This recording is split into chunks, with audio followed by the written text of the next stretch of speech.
Murderbot believes Grey Crisis has set up traps on their way out or is remotely monitoring the habitat, or both. After completing a comprehensive scan with one of the Hopper's large guns, it proclaims the environment safe. This is timely because Gurathin's leg wound has developed necrotizing gas gangrene. In reference to his history of substance abuse, Gurathin declines to take painkillers prior to Bardwaj and the automated equipment tag-teaming in operation. Gurathin requests that Murderbot bind him, and the two simultaneously come up with the same theory: Murderbot can block the central nervous system, and stop the pain if it hardwired into Gurathin's augmented system. However, don't assume that Murderbot has fallen in love with its adversary. It just shows no interest in hearing Gurathin yell for 10 minutes in a row. Naturally, Murderbot chooses to pry into Gurathin's mind while they are essentially communicating with one another. Compared to Murderbot's programming, human memories and ideas appear surprisingly calming, almost dreamy. Gurathin adores the whole gang, but Mensah, who is his better, but always out of reach, is at the forefront of his thoughts. Murderbot, enmeshed in Gurathin's unfulfilled desire, is unaware that Gurathin has slipped past its defenses in return until it is too late. Gurathin tells the chamber its chosen name in horror. Everyone misses the fun in Murderbot, particularly after Gurathin presents his version of the warped pictures that have plagued this SecUnit throughout the season. It killed 57 people from a mining expedition it was sent to guard.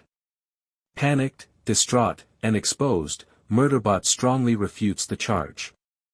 These might be memories that were implanted, or someone might have used a combat override module to alter it, or, as Gurathin suggests, our favored design is simply flawed and ineffective. Murderbot smooths off its agonized expression, turns on its helmet, and stomps out the door without saying a word, despite the fact that the sentiment is like a ton of bricks to the heart. Preservation AUX, huddled closely together, watches Murderbot go, not agreeing but voicing the expected opinions, some terrified, some hesitant, some supporting, and a vindicated Gurathin snapping, "Good riddance."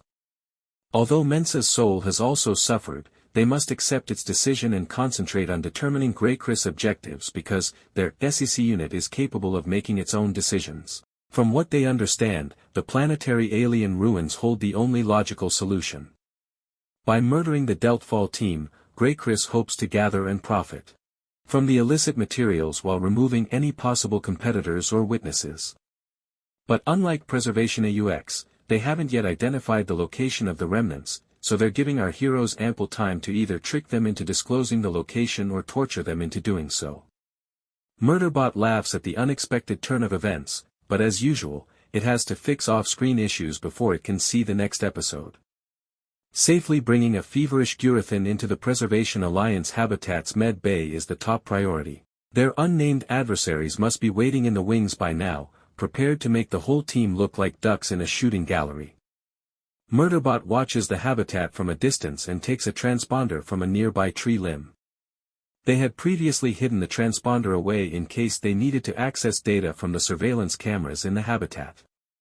This prudence turns out to be justified, as the interior is teeming with 3 elite SecUnits and a gang of people from, drum roll, Grey Crisis, a mining firm that nobody knows anything about except their title. Addressing a camera, a lady, Amanda Bruegel, who is probably the leader of Grey Crisis, confesses to undermining the team's objective.